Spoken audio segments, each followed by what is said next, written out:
What's up, guys? It's Kupz the Universe, and I just want to let everybody know, have a happy new year, okay? I hope this new year brings new growth within you guys, okay? Because all you guys can do it, all right?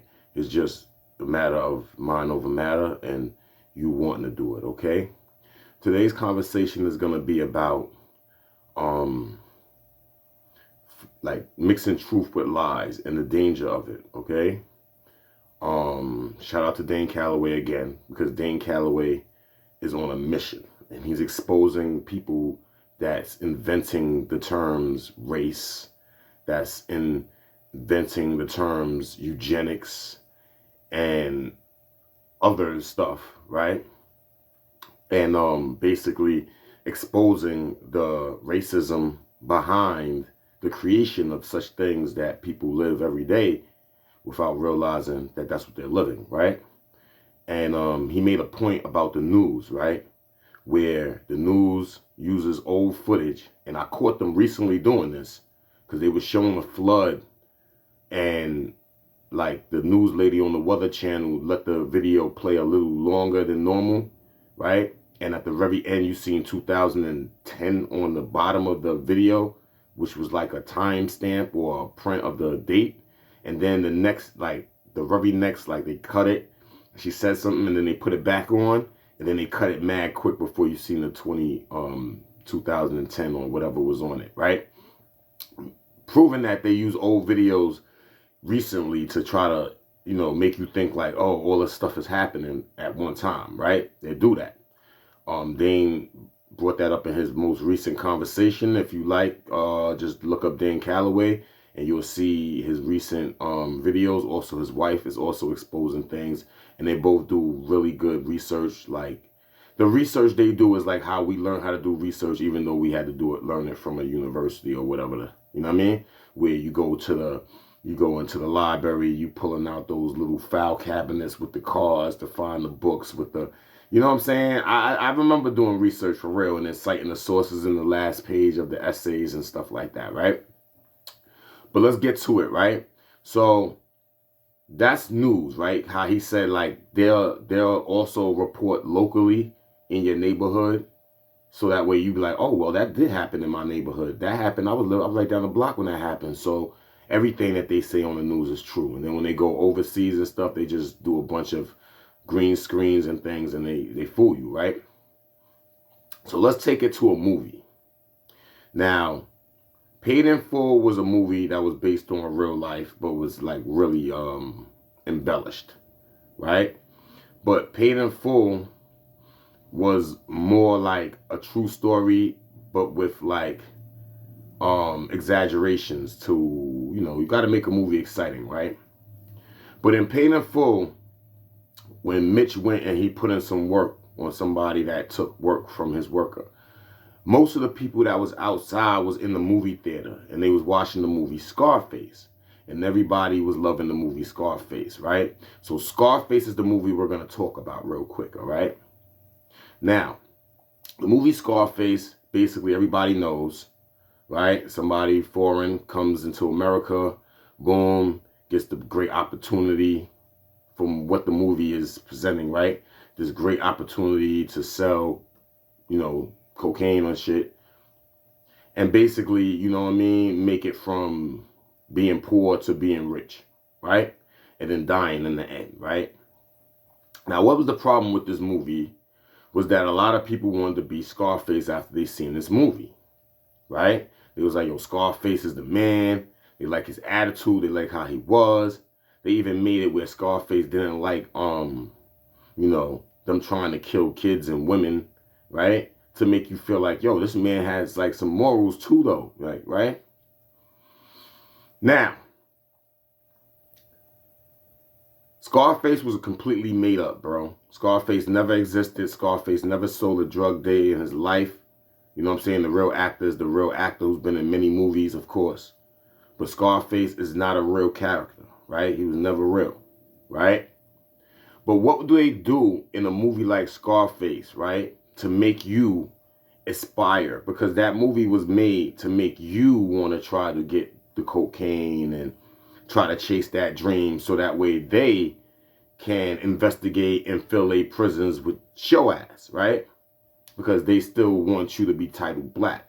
Now, the whole black and white thing is basically when you're titled black, when you saying black power, when you screaming out, we black and we proud, Black Lives Matter, you're screaming dead lives matter, you're dead and proud. Basically, that status has death on it, right? And the fact of the matter is, if under white status, guns are legal for you to have, and under a black status, they're not. That's why everybody that call themselves black get caught with guns, go to jail, period, right? It's like you know you got a Second Amendment right, but you seem to not use it because they're using that status to block it, right? So check it out. So what do they do in this movie to make everything? They put Escobar, right? So Scarface was connected to, I believe, Pablo Escobar, right? In the movie, right? Now, we all know that's a real person, right? So you see how by putting Pablo Escobar in the movie, right, that's made up.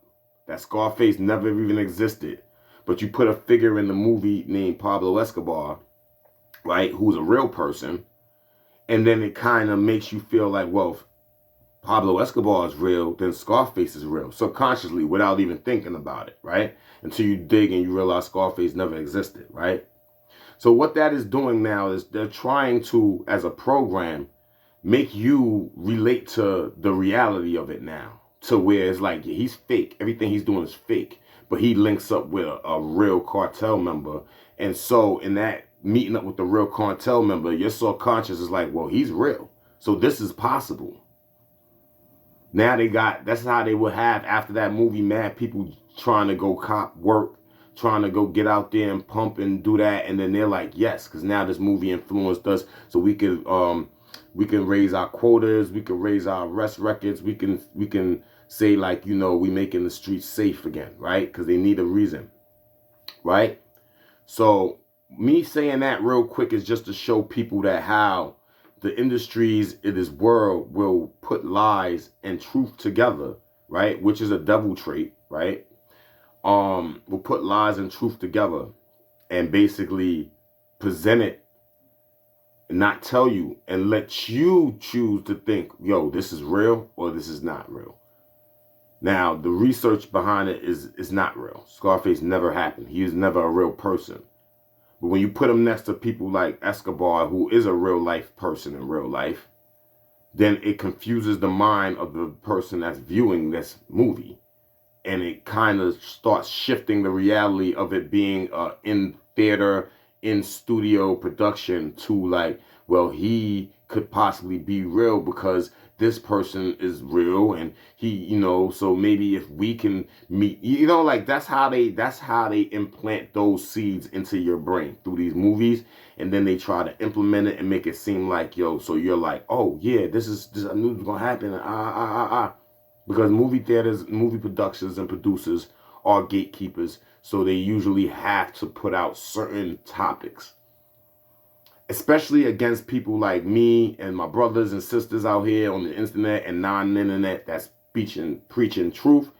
And they like it, they'll put it in their movies, they'll do all this shit and not give us a dime behind our ideas. But let us, you know, do something that they was thinking about. It's like we get sued, shit is trademark infringed, shit is copyright infringement, right? So I just want y'all to realize that, like, you know, the way this world is, especially the movie Scarface, is not real. Scarface was never a real person. Pablo Escobar was a real person in real life, but they put him in the movie and had him interacting with Scarface and even had him send the people to kill Scarface. So that way you can think about it like, oh, well, he must have been real because I know Pablo Escobar is real. Pablo is real. He's a real person. That's the trickery that they do, all right? So to go to compliment what Dane said about the news and that is like, that's how they do it. As far as look at the Scarface movie and then look at the news where they put some real stuff in it, but this completely fictional character is in it with some real character and is like confusing your brain into thinking like, well, this has to be real because this person, Pablo Escobar, is real. You see what I'm saying? And then also showing you the cars and the mansions and the girls and the liquors and the wines and the nice, showing you all that to make you think like, yo, this is the life I really want to live, yo. Like, you know what I'm saying? And then they put Pablo Escobar in there. So you're like, oh my God, this is really possible, all right? This is 2024. We're not falling for no more of that stuff, all right? So we're just exposing it. So I just want y'all to know, Scarface is not a real person, all right? The way he was selling drugs, the way he was coked up and shot it out with the people, that shit was completely fictional because he is not a real person, nor was that based on a real life character. The only person in that movie, in my opinion, that was based on a real life character would have been like Pablo Escobar and maybe a few other people, like some senators, maybe. But I'm not even going to be like, I only know Pablo Escobar for sure was a real life person. So because I watched that movie a lot of times, I realized like that's what they wanted you to look at. Like, yo, Pablo was real, that this person is fake, but this opportunity could be real, right? Knowing that those opportunities are like, you know what I'm saying? You better be built for that shit. If you ain't built for that shit, you're done. Like, that's a fact. Like, you know what I'm saying? I wouldn't even try to be obligated to that because it never stops. Once you in it, you really gotta find replacements, and then it's hard to trust and it's difficult, right? So I just want to let y'all know, like, how this government, how Hollywood, how they all work, where they'll put some bullshit story together and put somebody in it that's a real life character, have them interject into the movie, and then have your brain subconsciously thinking, well, one is real, so this one must be real also. When Scarface was a complete fabrication, a complete myth, a complete fiction, okay? So I just want y'all to understand that, you know what I'm saying? Shout out to everybody on the internet that's speaking. May 2024 bring us way more reach, way more influence to wake the world up and to make them really get it, right? Because that's what we're here to do. You know what I'm saying? And we're not going to stop until it's done. So, yo, it's your boy Kupz the Universe, a.k.a. Poet Lounge, a.k.a. PD Mossberg, all right? You go and check out some of my freestyles. I just did a Hood Buyer freestyle on that Playboy Cardi beat. I cooked that. You know what I'm saying? I know people like, yo, he cooked that, right? It's just that, you know, I just be like in my bag. I just be, because when it's not my beat, I don't really want to make it perfect. So, you know, you may hear a little flow shift out, or you may hear, you know what I'm saying, a little this or that, or not so perfectly done, but I'm showing the world that it can be perfectly done. I just don't do it on things that I don't own. And once I start really putting it in on the stuff that I own, we're gonna start pushing out a lot of stuff just randomly. We don't, you know what I mean? So, you know what I mean? A lot of stuff is coming, some albums maybe is in the works, you know what I'm saying? Some things that I haven't pushed out yet that I will push out. I really did listen to my other album. I went backwards. I listened to the Unlimited Rights, and even though I was listening to it, I realized it could have been mastered a lot better, and it could have been produced a lot better too. So I kind of realized that. It took me a while to get my ear right though, you know what I'm saying? Over just me being hype about what I was doing. So yo, again, it's your boy Kupz the Universe, man, 2024. Start from today, keep a track of everything you do from today, and make sure everything you do today either was different from last year, better than last year, or more genuine than last year, all right? Everybody out there, man, that see this video, that know me, that don't know me, man, I'm sending you nothing but love, nothing but positive vibes, nothing but growth energy, okay? We all gonna grow. We all gonna grow into beautiful trees of the Father, right? Now, I just want everybody to know that, like, my subscription is purely divinity, is purely you know, of the spectrum of all combined, which equals a positive thing to me. All right, so my positivity is from everything combined in my soul, and I just want everybody to know that, you know, if your soul is it hasn't been eating, if it's malnutritious, malnourished, right, that we can still like get you back, hopefully. Like, don't give up on your soul. It's still there. It just may be very weak, very brittle, very frail, and you need to feed it. And when you feed your soul, you got to feed it righteous food, and you got to feed it truth, okay? That's the only way your soul is going to grow and evolve, all right? So, yo, it's your boy Kupz the Universe once again, Poet Lounge, a.k.a. PD Mossberg. Check out some of my freestyles. Check out some of my speeches. They are there to help you, all right? And I'm out of here. One love, wholeness.